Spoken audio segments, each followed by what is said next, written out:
Bonjour, bienvenue dans l'atelier librairie, le livre voyageur animé par Fabienne Roch et moi-même, Bruno Lalonde. Alors aujourd'hui, je vous lis deux lettres inédites d'Albert Laberge, deux lettres qu'il a écrites, qu'il a envoyées à Oswald Méran. Oswald Méran qui était journaliste et poète, qui a été journaliste au journal La Presse et qui a été également journaliste à La Patrie. Il est le papa du juge Méran et le grand-père du journaliste Bernard de Rome, si la tendance se maintient.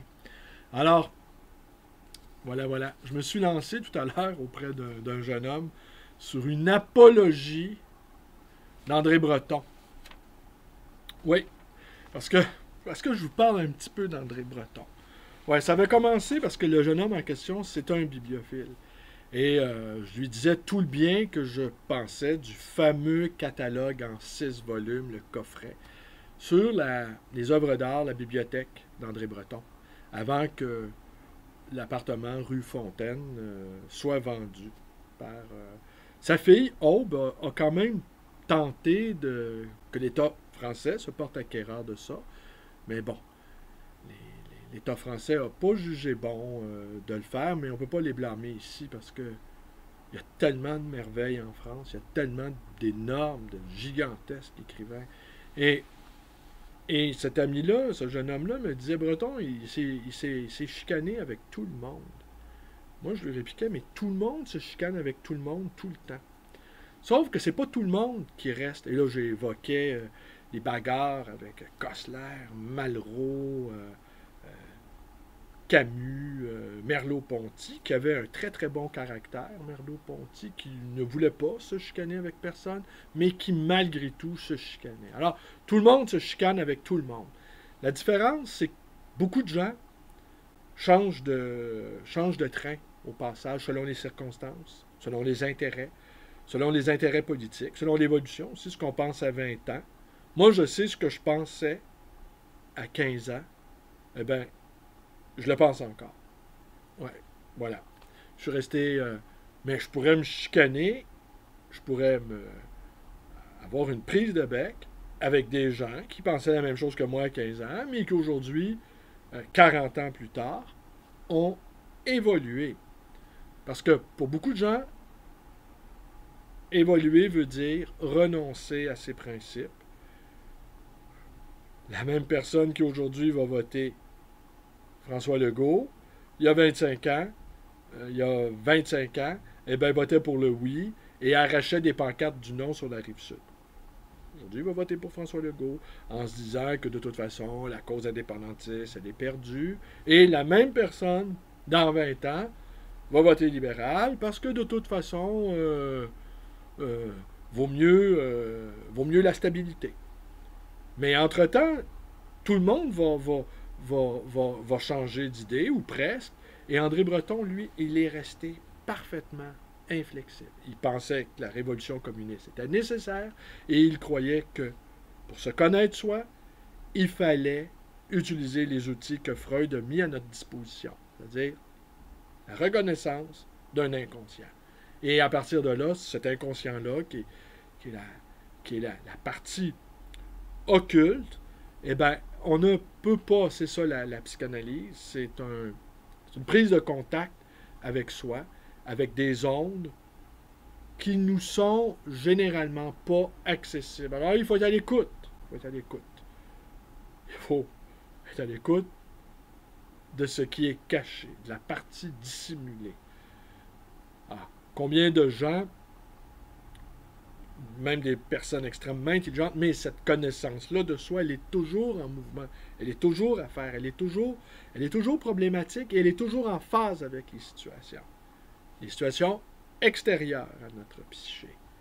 Alors, c'est une espèce de mouvement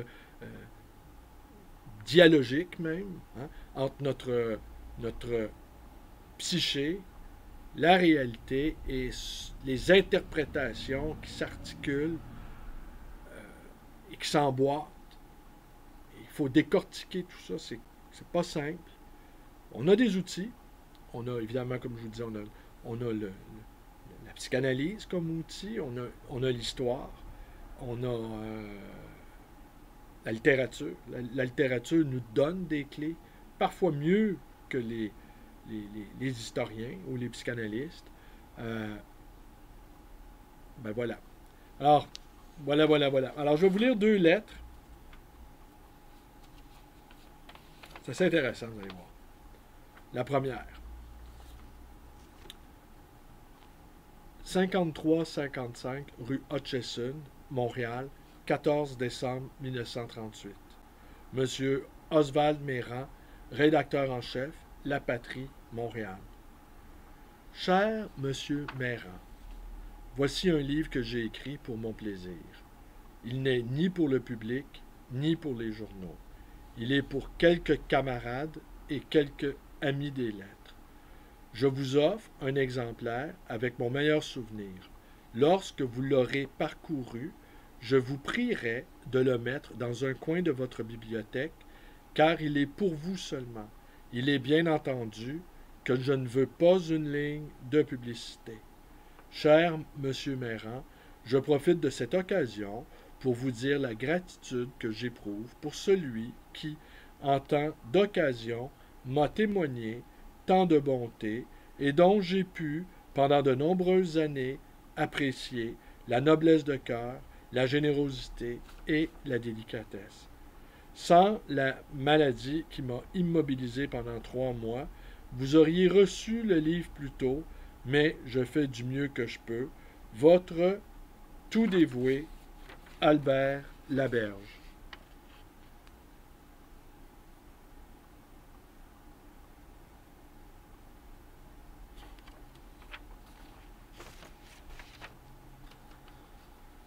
Châteauguay Station, dimanche 8 juillet 1956. Mon cher ami Méran, voilà des jours que je songeais à vous écrire pour vous inviter à venir me rendre visite. Mais je me sentais déplorablement faible et le suis encore. En plus, il y a une autre chose qui m'embarrasse, et je vous avouerai franchement, c'est comment vous offrir une collation convenable. Ici, je suis le garde-malade, le cuisinier et la ménagère. Pauvre cuisinier, j'achète la soupe Campbell, le spaghetti Heinz et le jambon Maple Leaf. Je dois me contenter de ces produits. La compagne, qui me préparait jadis de si bons repas, est maintenant invalide. Je le regrette doublement, mais il faut supporter son destin. Les fleurs sont de toute beauté. Les roses et les syringas, impossible de ne pas les admirer. Mais il y a aussi la poussière, une poussière bien ennuyeuse, impossible de garder la maison propre, ni même de garder des vêtements qui ne sont pas terreux. L'on a construit des égouts sous la route, juste à côté du trottoir, qui sont en béton, mais qui sont recouverts de terre. Alors, le passage des autos et des camions qui sont légion soulève des nuages de poussière qui font songer aux jours de grandes poudreries des hivers d'autrefois. C'est ainsi. J'espère que cela ne vous découragera pas et que j'aurai sous peu le plaisir de vous voir avec le camarade 5 mars. Votre tout dévoué, Albert Laberge.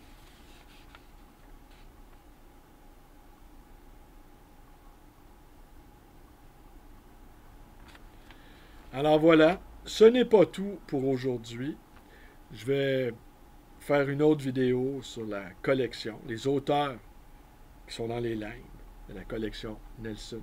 En attendant, à plus tard pour de nouvelles aventures YouTubesques. Merci.